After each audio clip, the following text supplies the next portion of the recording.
Welcome to this video guide on how to paint a Bunnyholder from Modular Worlds. To start, I'm doing some light preparation of the model with a scalpel, lightly scraping any notches that are left over from 3D printing.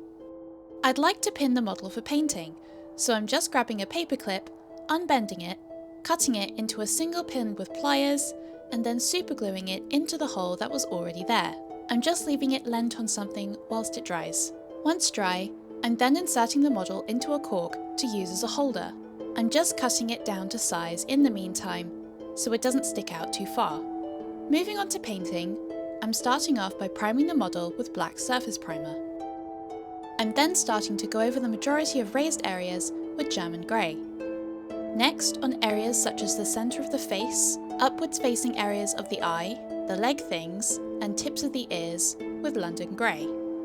And then going over the whole thing with a wash that consists of Nuln Oil, Drakenhof Nightshade and Drucchi Violet. For the ears, I sprayed Screamer Pink on the bottom and main areas. I then sprayed Old Rose on the top, trying to blend it smoothly into Screamer Pink. Then, to deepen the shadows and blend it back into the rest of the fur, I used a mix of Midnight Purple and Black. I was having trouble making it smooth, so I tried hand painting each step and then using the airbrush over the top to smooth the blends. It took me multiple tries, but we eventually got there. I touched up around the rest of the fur again with Midnight Purple and Black, making streaked lines to recreate a sense of texture. Once I was happy with the ears, I dry brushed the rest of the fur with London Grey. And then again with Karak Stone, focusing on areas such as the centre of the face, upwards facing areas of the eye, the leg things, and tips of the ears. To re-tint the fur, I'm using a watered down version of the wash we used earlier, of Nuln Oil, Drakenhof Nightshade, and Drucchi Violet. For the nose, I'm first base coating it with Screamer Pink, and then starting to highlight the centre with streaks of Old Rose and trying to use a watered down Screamer Pink on top to sort of glaze it and roughly blend it together, but still using the airbrush to make it smooth. For the gums, I started off by base coating them with Nocturnal Red. If you notice, I'm holding the brush flat and swiping the brush to the side. This makes it easier not to get any red on the fur.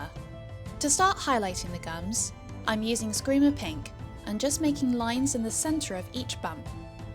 For an extra highlight, I'm just making small lines against the edge where they meet the teeth with Old Rose.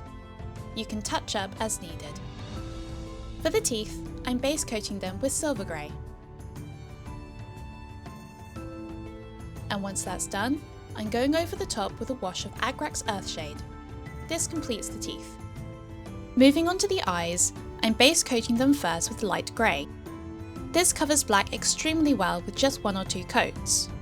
Still using that side to side motion that we were using earlier, to not get any grey on the rest of the fur. Once the eyes have all been base coated, I'm going over all of them with Nuln Oil, and allowing it to pool down to tint the edge of the eye, whilst keeping the centre lighter. Then, to add a highlight on top, I'm lightly airbrushing some Silvergrey in the very centre. For the centre eye, I want it to be magenta, so I'm using a mix of Midnight Purple, Gory Red, and Black to paint a circle. Now to make it look really monstrous and gruesome, I'm going over the eye with a wash of Carroburg Crimson, allowing it to pool in the recesses, and then using a clean brush to pat and sponge up areas of the wash. What this will do is make it mottled and create the illusion of blood vessels. I then started to try and make some highlights in the centre with Impish rouge, starting off with streaks and then using thin layers to build it up. Then, to make it more neon, I used some Doomfyre magenta on top, and then did small streaks around with Impish rouge. I also did some light pink streaks, covering with Doomfyre magenta again. I painted a pointed line in the centre with black for the pupil and used some white around the edges for a highlight. For the purple eye, I'm base coating the circle with Midnight Purple and Black.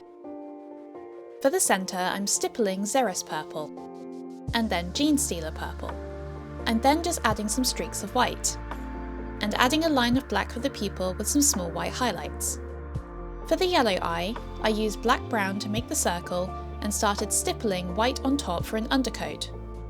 I then used demonic yellow on top of the white, and then mixed in a bit of white to make it brighter in the centre. I then made a line in the centre with black for the pupil with some white highlights. For the base of the green, I used black green, and then stippled moot green on top and used demonic yellow to make streaks. I then made a black line for the pupil with white highlights. For the orange eye, I started off with a mix of Nocturnal Red and black brown. I then did an undercoat of white before layering Evil Sun Scarlet and Orange Rust, and started to add some highlights in the centre with demonic yellow and orange rust. I then did the pupil and highlights on top. For the blue, I base coated this with dark sea blue. I undercoated with white and went over with Ahriman blue and verdigris. I then did the pupils and highlights. For the red, I base coated with black and went over with Nocturnal Red and Gory Red. I then did the pupils and highlights. For the blind eye, I base coated with Nocturnal Red and Old Rose, and then went over the top with Old Rose and white. For the cyan, I base coated with dark sea blue, went over with Scurvy green and jade green before doing the pupil and highlights. I went over everything with a matte varnish, before going back over the fur with a wash mix of Black Legion, Drucchi Violet and Drakenhof Nightshade. I then went back over with a matte varnish, and did a little bit more dry brushing with German Grey, London Grey and Karak Stone. I then went over the eyes, nose and mouth with a gloss varnish to make them look wet. As this model uses a light base, I needed to drill a hole into the base for the pole to stick into. I scored a mark in the centre with my scalpel, and drilled a hole with my drill pen, going from small to large gradually. Once the right size hole was made, I superglued the pole to the base. Once dry, I mixed up some green stuff to make some stalagmites. I did this by making small cones and sticking them down on the base and leaving to cure overnight. Once cured, I then mixed some plaster powder with water to make a texture paste, and started smearing it all over the base apart from the clear pole. Once dry, I painted it with German Grey. I wanted to add some bones. I already had these in my bits box, and I'm starting with Silvergrey and covering it with Agrax Earthshade. Once that was done, I dry brushed over the top with Karak Stone, and dry brushed again with Silvergrey. I then did some highlights with Silvergrey on the raised areas. For the sword, I base coated it with Lead Belcher, and stippled on some Mournfang Brown on the blade. I then stippled some German Grey on top, touching up with Mournfang Brown. I went over the base with black, and dry brushed German Grey back on top. I then superglued the skeleton pieces onto the base, and touched up any areas with Agrax Earthshade. I also stuck some rocks down, and went over those with Nuln Oil, dry brushing some German Grey on top. I then cleaned up the rim with some black, took the pin out from the beholder with pliers, and superglued onto the pole. And that is the model complete.